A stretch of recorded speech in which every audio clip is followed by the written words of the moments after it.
The Toronto Drakes were the cream of the crop in the Atlantic Division last season.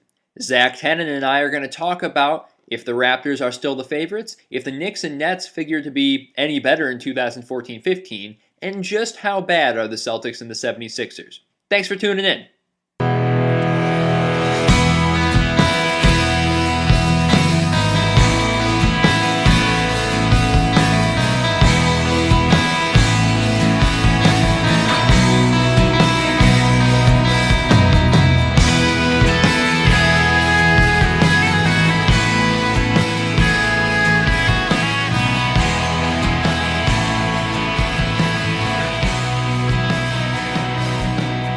Hello and welcome to the Joe Mag Show. I'm here with NBA writer Zach Tennen. Zach, how you doing, man? I'm doing great on this Friday evening. How about yourself? I'm doing good, man. We're obviously here. We're going to be breaking down the six divisions in the NBA. We're going to start with the Atlantic. A lot of interesting teams in this division, of course. Toronto won the division last year, got the number 3 seed. Now, of course, they got bounced in the first round by Brooklyn, but the Nets are going to be a lot different. The Knicks are going to be a lot different. The 76ers are going to be, well, they're going to probably be exactly the same. But we got some questions to break down for the Atlantic division.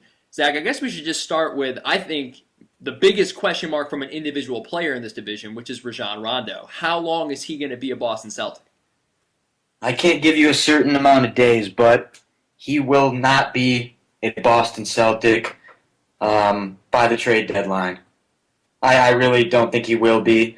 I think that's where everything has pointed towards that direction. The management is keeping a low profile approach about it, but I think it's clear that they want to get assets for Rondo, and Rondo wants to go to a winning team, so it's just a matter of time before it happens. Rondo is a fantastic talent, one of the best point guards in our league. He has unbelievable vision. He's a great ball handler, and his IQ is excellent as well. Yeah, I think what's interesting about Rajon Rondo is we haven't seen him at his full level in a couple seasons. He's been dealing with injuries, and I think for anyone who's going to trade for him, the question right now is, what is his exact value? You could trade a couple first-round picks for him, but that might be mortgaging your future. We don't really know exactly what his peak is anymore. I thought it was interesting that the Houston Rockets were involved in so many trade rumors for him last season because I don't necessarily think he and Harden would go great together, but somebody's itching to upgrade their point guard position to Rondo. A lot of rumors that a New York team would want to do that. A lot of rumors that the Lakers would want to do that. So I think Rondo's going to get moved. It's a matter of time. I think you're right. And Indiana also is a team that desperately needs a point guard. That would be cool. I actually would really like him to end up in Indiana. I don't know how it would work in a trade, but that'd be neat. But the supposedly Sacramento and Boston had a deal agreed upon last year, but Rondo would not agree to sign an extension with Sacramento. So Rondo, it has to fly with Rondo. Okay, our next topic about the Knicks. Carmelo Anthony, he signed a $124 million deal. It's 124, right? Yeah, 5-year, 124. And he took a $6 pay cut. It initially was going to be $130 million.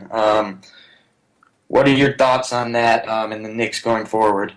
Well, I'm a Knicks fan, and I think that Carmelo Anthony, he wants to be a Knick. The Knicks want him there. I think that the thought was that Phil Jackson's coming in, Derek Fisher's his protege, first-year coach. Do they want to invest all this money in a player in Carmelo that he has a lot of strengths, but he also has some limitations. Can you build a champion around Carmelo? We don't really know. But I think it's the right move. I think he's a really unique playmaker. I think next to Dirk Nowitzki, there really isn't a player of his size, speed, and strength that can score from anywhere on the floor like he does. And I think whether it's the triangle, whether it's a motion offense, it doesn't really matter. Carmelo Anthony is a special offensive talent, and you can build a winner around him. We got to remember, he's had his 2 best seasons the last 2 years in a nothing offense. I mean, Mike Woodson's plans, there weren't any, and Carmelo just kind of freeballing it, had his 2 best years. So I think in Phil Jackson and Derek Fisher's offense, Carmelo could thrive. He's a really good passer, a really underrated passer. I don't know. I think whether or not they make the playoffs this year, which is another topic. I think Carmelo is going to be worth it. He's going to be very productive. From the Knicks' standpoint, it's definitely a risky move. Um, most people wouldn't question Phil Jackson, but for a guy who is almost 30, if not 30 years old, 124 million, you don't really have a foundation set. You're not a guaranteed playoff team. You went from second place to out of the playoffs in one season. Sure. I'm not saying that Carmelo Anthony isn't worth the money, because nowadays players get paid a whole lot of money, and Carmelo Anthony is a great player. He's worth it. But with that being said, the furthest Carmelo has ever gotten, I believe, was to the conference finals once with Denver. And this is where I want to make a point. Carmelo is a great player. He's one of the best scorers of our generation, and he's unstoppable. But he doesn't do as good a job as LeBron James, a Kevin Durant, a Chris Paul at making players around him better. To be the superstar that everyone remembers in a generation, to be the LeBron James, you have to make players around you better. And Carmelo has not shown that he can consistently do that. When he was in the conference finals, Chauncey Billups was the guy who really made everyone around him better. But with that being said, the Knicks, they don't have much of a roster outside of him. Right. It was the difference, honestly, it was the difference between letting him walk and being a nothing team this year, and or bringing him back, knowing that, hey, it's a big contract. It puts us in a position where there's only so much more money that we can use. But he's a great player. He's the best player that we can have right now. And who knows? Having Carmelo on board, if the Knicks show signs of life, maybe it will attract a guy like Marc Gasol next year or Rajon Rondo. So I don't know. I think having Carmelo, even just in the short term, it's better for the team. It's going to put fannies in the seats, and I think people are going to be excited about this new team. Right, and there's also almost a guarantee that whether it's trade, a free agent, that the year after this year, someone is going to be a New York Knick, another player, another significant player, and I think Carmelo knows that's the plan. Phil Jackson and Derek Fisher, they all worked on a plan together, and I think they're all on the same page. Mm-hmm. All right, so another New York star basketball player, although, the jury's out on how much of a star he still is, Darren Williams, a guy who's had a lot of great moments in this league, but he's been dealing with injuries, dealing with some down years. He and the Brooklyn Nets going to be a lot different this upcoming year. They lose Paul Pierce, they lose Sean Livingston, they bring Brook Lopez back, they don't bring Jason Kidd back. If Darren Williams is healthy, do you think that he is still an all-star caliber point guard in this league, Zach? That's a really hard question to answer, because when he's not healthy, then no. But when he is healthy, I'd have to lean toward no, just because there are so many emerging point guards now. Like you look at John Wall, Kyle Lowry, who they played in the first round. I think it's fair to say that Kyle Lowry was more productive than Darren Williams in the last year. There's Kemba Walker. There are a lot of point guards that are really rising. Darren Williams is still capable of being a very good player who leads an offense, and he has phenomenal court vision. He's still one of my favorite players, but his ankles have been really setting him back. Brooklyn, I don't know. They're going to be either one of the last playoff seeds or one of the first teams out. Because I don't know how it's going to work with Brook Lopez coming back, losing Pierce, Kevin Garnett, who's really going to need to step up this season, in my opinion, to make them a playoff team. But yeah, it all revolves around how Darren Williams runs the offense, and he needs to be healthy, and he needs to be making plays for the Nets to even compete for a playoff spot this year. So my answer is no, he's not an all-star point guard anymore. But with that said, he still has the tendencies and capabilities of matching up with other all-star point guards when he's healthy. Yeah, I think the big thing with Williams is he hasn't been on the floor as much these past years with the ankle problems. Last year, uh, the team was 37-27 when he was on the floor, when he was playing. They were 7-11 without him. So they were just a different team, and we all saw the transformation that they had halfway through the season, of course under Jason Kidd, who's no longer there, where they became a small ball team. They were pressing up on guards, forcing a lot of turnovers. That defense, when they cranked it up, was pretty solid. And, Darren Williams isn't a great defensive player, but again, he's so big, he can definitely body other guards. I don't know. I think that Darren Williams and Joe Johnson as a backcourt, as expensive as they are, they can still be pretty productive. You look at the advanced stats. When those two guys were on the floor together, as a two-player tandem, they were scoring 108 points per 100 possessions, which is pretty solid for a two-way tandem. I don't know. I want to see them be healthy. I want to see Garnett be healthy. I want to see Johnson, Williams on the floor. I want to see Brook Lopez come back. I want to see what they can do because I think the Brooklyn Nets, like you said, could really be a strong low playoff seed, and it speaks to how the East is going to step up. The East is not as bad as it was last year. There should be 8 actual playoff teams this year, as opposed to last year when the Hawks were really a nothing team. They had no business being there.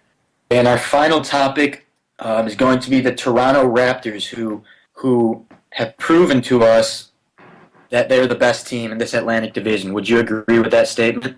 Oh, absolutely. I think one of the coolest parts of last season was how the team traded Rudy Gay and then just embraced this young roster and took off. They were the number 2 most efficient offense in the East last year after the Rudy Gay trade, and it wasn't really close. I mean, they were scoring 107 points per 100 possessions. It's really solid. Only the Heat were better. But they were also a solid defensive team. And I want to point out a player, Grievous Vasquez. He doesn't start for this team, but I think you can make an argument their best lineup is when Lowry and Vasquez share the backcourt. Vasquez, he doesn't have a great reputation on defense, but the team was really solid on defense when he was on the floor. I think part of that is Lowry, because Lowry really balances with him. You pointed out Lowry before. I thought he was a huge snub last year in the All-Star game. I thought he should have been playing in February, but you got Terrence Ross, who scored 50 points in a game last year. He's a lights-out jump shooter. Guys like DeMar DeRozan, Amir Johnson, Patrick Patterson, Jonas Valanciunas. This team is really deep. And actually, Grantland, Jared Dublin, he wrote a piece about maybe they're too deep. But I think there's no question Toronto's the best team in the Atlantic Division. I think they're a lock to be in the playoffs. It's just a matter of, what seed are they? Are they better than Washington? Or are they better than Charlotte? But I think this team could definitely take the number 3 seed again this year. Right. Nobody in the Atlantic Division is contesting Toronto. But keep in mind, Kyle Lowry is somewhat injury prone. Last year he was pretty healthy, but the last 4 or 5 years, Kyle Lowry has had a little trouble staying on the floor, and that's been a reason that his name doesn't ring as much as it does, because when he's healthy and on the floor, he puts up triple-double numbers. Like you said, he's a great defender. He works hard. He's one of the best rebounding point guards in the league. He's not a great shooter, but he takes good shots and he gets to the basket and he finds open teammates and he's a fighter. So he was definitely an all-star snub last year, and he knew that.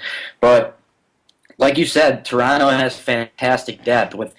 There's all this talk about who is the best backcourt in the East, and you can't forget about Kyle Lowry and DeMar DeRozan. DeMar DeRozan is becoming a premier scoring wing in this league, and that backcourt is legit. And like you said, they have a lot of solid role players in Patrick Patterson, Amir Johnson, Grievous Vasquez, Terrence Ross, who can light it up. And also, they have a very aggressive, serviceable center in Jonas Valanciunas, who doesn't back down from any competition. Yeah, he's a big old guy. Yeah, I like this team. I mean, they're really young. They don't have any, I guess, quote-unquote superstar players. They don't have a Carmelo Anthony that commands $25 million a year. They don't really need it. I mean, they're a really efficient team. You point out Lowry doesn't take bad shots. They have a whole team of guys that don't really play outside of themselves. I don't know. I think this is interesting. I think it'll be interesting to see what Dwayne Casey brings out of this team. Is he definitely the coach moving forward? I feel like this is a defining year for him. So we'll definitely see. But Zach, coming up next, we're going to talk about the Central Division. And I have a feeling that as good as the Raptors are, they're probably not going to be able to hang around with the top two teams in that division. So thank you for tuning in, and definitely jump on our next pod when it goes up on the Central Division.